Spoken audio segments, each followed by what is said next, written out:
Chief. I am your host, Chief Rex Troche, with a very special guest and a very special day. The Attorney General of our great state of Florida, Ashley Moody. Great to be with you. Here. I love that you had to read your name from the note card. Well, I'm told to do that because I miss things. It's great to be with you. Thank you for inviting me. Thank you for being here. We're at the Robert L. Taylor Complex in Newtown, and we're here to swear in our 9 new officers, and you were so gracious enough to be our guest speaker today. Well, I was excited to join you. I mean, number one, you're doing amazing things as chief. I don't know if Sarasota realizes it, Chief Troche, but what I really like hearing are the stories where you take the time and jump in there with your officers and go on patrol yourself. And I think that is a great way to learn about what's really going on in the community and how you can be more effective. I found as Attorney General some of the most relevant and pertinent information I've gotten in terms of how to do my job in a more efficient or significant way is when I'm out in the state meeting with people, talking about what's happening on the ground. And so congratulations to you. And I know that you're celebrating a lot of things in terms of successes from that detail, self-involved work. So I'm so proud of you and your agency. It's just great things going on here in Sarasota. Thank you. And as most cops, we hate getting compliments. I can tell. I'm sure you know that. Yes. I'm sure you know that. Well, as the wife of a cop, I know it is very hard to give a compliment. Yeah, it is very hard for us to take it. And you made a really good point. I think this is really important. Someone asked me, he goes, how do you build a relationship with 250 of the people that work for the Sarasota Police Department? And I said, one relationship at a time. You've got to, sometimes you only have 30 seconds to have that moment, but have that moment because it's important to that person. And I think it's a great size agency where you can have significant and important relationships with your officers. And that is important because you have to know you have each other's backs. And when there are going to be very stressful situations in that type of work, and you've got to know that your folks are with you and care about you, and I think that's wonderful. Yeah. It's important for us to know everyone's first name, and we have a saying, it's called mission first, family always, and that's really how we base our decisions when it comes to our officers and what we need to do to help them. And really, it's shown because we've been able to create a culture at our agency about compassion, service, professionalism, and dedication, and we see it in the drop in crime. It's a 16.2% drop in Part 1 crimes. And we're homicide-free in 2023.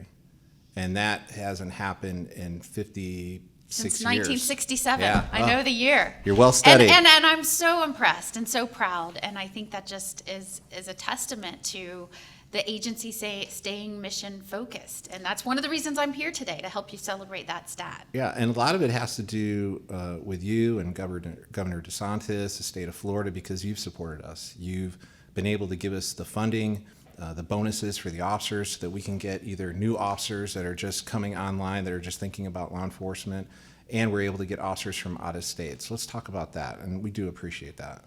Yeah, I mean, as Attorney General, we launched Be a Florida Hero, and hopefully some out-of-state officers might be watching or listening to your podcast. We want folks that live in other states to consider, moving to Florida, becoming a Florida hero. I know today, as we swear in new officers, almost 70% come from out of state. That's a significant thing for our state. When many other states in the nation are losing officers and losing population, we're gaining both. And so, obviously, I'm the wife of a cop who, I think he knew at 10 or 12 years old he wanted to be a cop. And I do think there is that calling, but we always want to make sure that we are showing what Florida has to offer, what this profession has to offer. So we don't just, rest on the tradition of folks naturally wanting to become officers, that we're putting forward how we can help them, how we can support their families, how we can promote them in their careers. And people are answering the call, and I love it. Since we started the bonus program here in Florida, I think we just hit 5,000 officers have answered that call and are now Florida heroes, which we're so proud of. And 32 are in our agency. So we appreciate that. And I can tell you in our interviews, because the last part of the interview process, we make it like the first round draft choice. We make it a very special day when they come in to meet me, because they've gone through all the processes already. And one of the things I do is I just sit down and we just have a really candid conversation. And what comes across is, number one, I hope they saw the podcast, right? And two, they say this is a law and order state. And that's why they're coming from the other states. And so that means a lot to us because they understand what we're all about in the state of Florida. We are about law and order. And then the third thing that we do is we get a loved one on the phone. We tell them we're going to ask them a character question. I do, but it's not really why I'm calling. I'm calling because I want them to be on the phone when we offer them a job. Oh, I got a little knot in my throat when you said that. But it's true, and I think that one of the reasons folks are looking on, we have an interactive map. So wherever you want to be in the state of Florida, you can click on this map at beafloridahero.com. It'll show you whether it's a state, county, city opportunity. You can go straight to that agency for law enforcement. And, I say it all the time, and the governor says it, and I think it's so important. We are the most pro-law enforcement state in the nation. Yeah. We're proud of that, and we say that consistently. And we hope that they pay attention to the bonus and that we offer really competitive salaries and that we have programs that help people get homes, first-time home buyers. But I think what's attracting most people is they know that we respect law enforcement, the importance of that profession to a free society under a rule of law. We understand that you have to have good men and women of integrity that want to do these jobs, that want to show up for their communities because they love the communities that they're in and that they see themselves as guardians. I mean, that is what builds strong and safe communities. And so we think that is one of the major recruiting characteristics of Florida, and we're so glad that it is working for Sarasota. It is, and because we have such a great law enforcement agency, we have great people, we have the support of you, we are a law and order state, our economy has blossomed. Because without a strong law and order arm, the economy will not grow. And we can see that working here every day.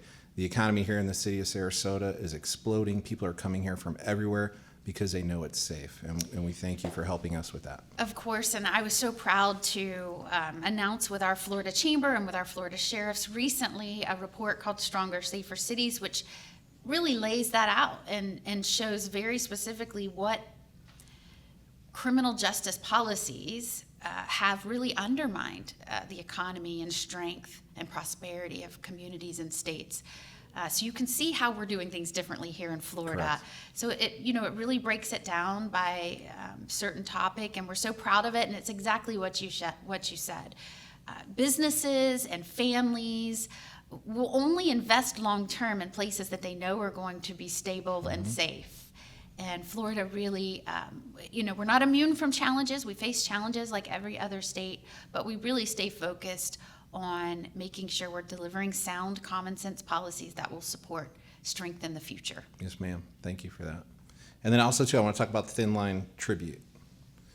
Tell me about that. I know you're here. Tell me about that. Yeah, so, Thin Line Tribute really is Florida's way and my way as Attorney General of saying thank you to the officers that are showing up on the beat every day.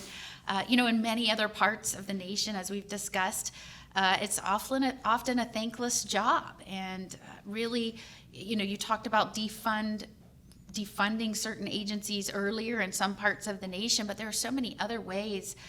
Not enforcing the law, not holding juveniles accountable, not vocally supporting and stressing to the public as a whole the importance of law enforcement and that profession, et cetera. I could go on and on. Right.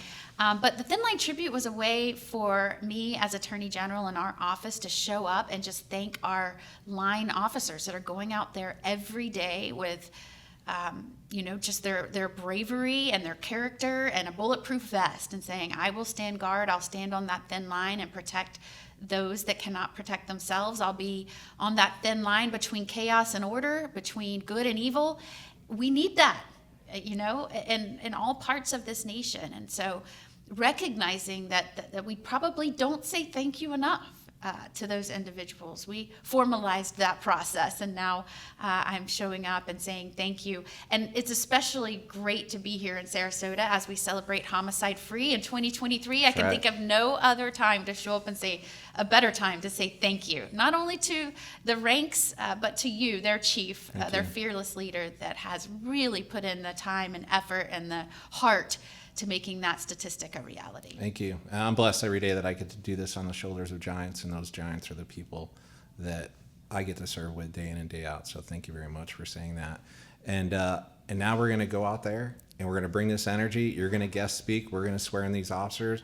Anything else you want to add? It's a great day. This is a great day. It's a celebration. Anytime, I mean, this profession is a noble one. It takes a certain character of person to sign up for these jobs, and I am reminded of that every single day. And we need that. We are grateful for that, and I am so proud to be here as we celebrate and swear in some new officers. I'm looking forward to it. So thank you. Thanks for inviting me. Thank you for being here.